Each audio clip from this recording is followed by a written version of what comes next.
Hello tout le monde, bienvenue chez moi, bienvenue sur ma chaîne. Je m'appelle Charlotte et comme tu peux le voir, de temps en temps, il m'arrive de faire des vidéos. Et il se trouve qu'en ce moment, je suis très fortement inspirée par le cash, le money, le moolah. Donc si ce sont des choses qui t'intéressent, je t'invite à déjà dropper un like. Deuxièmement, à t'abonner. Je suis sûre que maintenant que c'est de ce côté-là, pour que voilà, tu puisses avoir accès à ce savoir de génie, tu vois. Ne te prive surtout pas de ça. Alors aujourd'hui, je voulais te parler de pourquoi il est important d'avoir un fonds de secours. Avec la crise du Coco et voilà, et les pertes d'emploi que ça a engendré, je pense que tout le monde se rend un peu compte que voilà, il est important d'avoir de l'argent sous son matelas. Et j'ai lu un article récemment qui disait que 60% des millennials aux États-Unis ne réussissent pas à faire face à une dépense surprise de 1000 euros.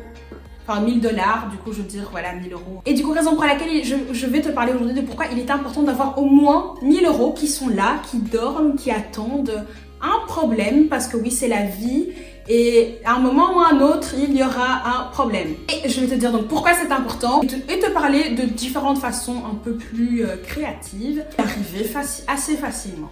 Alors on va se mettre d'accord directement, il s'agit d'un fonds d'urgence. C'est pas le fonds dans lequel tu vas aller piocher parce qu'il y a le nouvel iPhone qui est sorti, j'ai vu un nouveau top chez Zara, je veux aller manger avec mes potes mais je n'ai plus d'argent. No. Donc là ne sert absolument pas à ça. D'ailleurs moi j'ai fait une petite liste de choses pour lesquelles j'avais le droit d'aller piocher dans mon fonds de secours. Alors premièrement, ce sont pour des dépenses médicales inattendues. Ordinateur qui casse, si mon téléphone casse. Et je m'autorise aussi à aller piocher dedans par exemple pour faire des réparations pour ma voiture imaginaire. Parce que voilà, je suis en train d'apprendre à conduire, je n'ai pas de voiture, mais je me dis qu'un jour j'aurai une voiture. Et quand j'aurai ma voiture, alors à ce moment-là, je pourrai aller piocher dans mon fond pour mon pneu qui vient de casser. Où est-ce que tu vas mettre cet argent? Bah, soit tu peux le mettre en dessous de ton matelas, mais bon, si tu le mets en dessous de ton matelas, j'espère que tu as une bonne alarme de sécurité, j'espère que tu as des très gros cadres, tu as des très gros verrous sur ta porte et que tu habites dans un quartier où il n'y a pas trop de cambriolage, parce que voilà.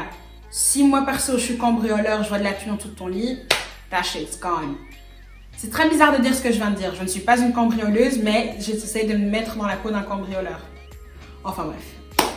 Ou tout simplement le mettre dans un autre compte, ouvrir un autre compte qui est prévu spécialement à cet effet.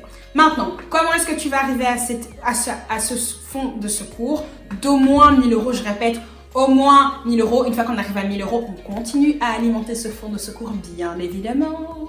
Soit tu vas gagner plus d'argent, soit tu vas dépenser moins. D'ailleurs, j'en parle dans ma toute première vidéo YouTube où je te raconte comment, justement, en ne regardant pas mes dépenses, j'ai dépensé plus de 1600 euros en Uber. D'ailleurs, je mettrai le petit i ici et je mettrai la vidéo en barre d'infos.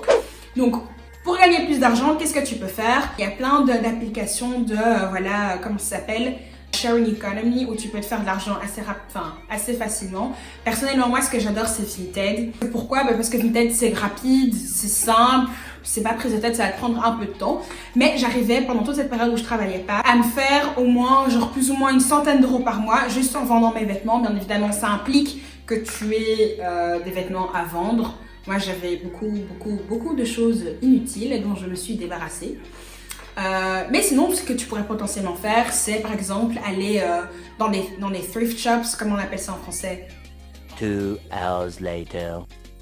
Dans les magasins vintage, voilà, dans les magasins vintage, où par exemple les magasins ils vendent des trucs au kilo, t'achètes, tu laves, tu présentes bien, tu fais des photos et tu le revends.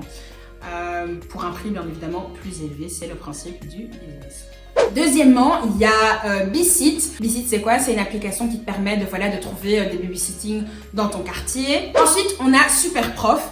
Voilà, si tu as un talent, comme par exemple être super doué en maths. Si tu es doué en maths, sache que je t'envie parce que j'ai galéré toute ma vie avec les mathématiques. Et super doué en maths, que tu parles une langue étrangère comme le néerlandais, le lingala, que tu veux donner des cours et que tu veux l'apprendre aux gens. Superprof, c'est une plateforme qui te permet justement de partager ton savoir et tes connaissances avec le reste de la Terre. Je mettrai tout ça, je mettrai tous les liens en barre d'infos bien évidemment. Et dernièrement, tu peux aussi activer le EasySave voilà, sur ta carte de banque. Alors EasySave, c'est quoi? Donc moi je suis chez BNP Paribas Et en fait, c'est un système qui te permet, qui va arrondir en fait toutes tes dépenses. Donc par exemple, si tu achètes quelque chose pour 89,80 €, il va arrondir à 90 € et les 20 centimes, il va les mettre automatiquement dans ton compte épargne.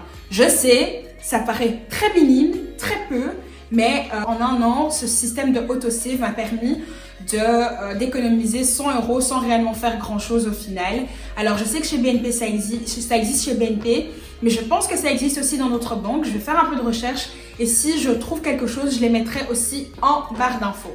Alors voilà, c'est la fin de la vidéo. Dis-moi si toi tu as déjà un fonds de secours.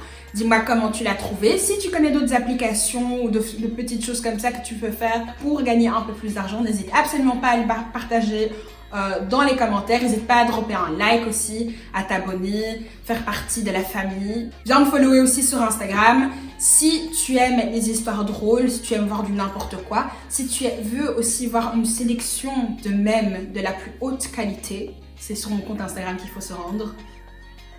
No cap.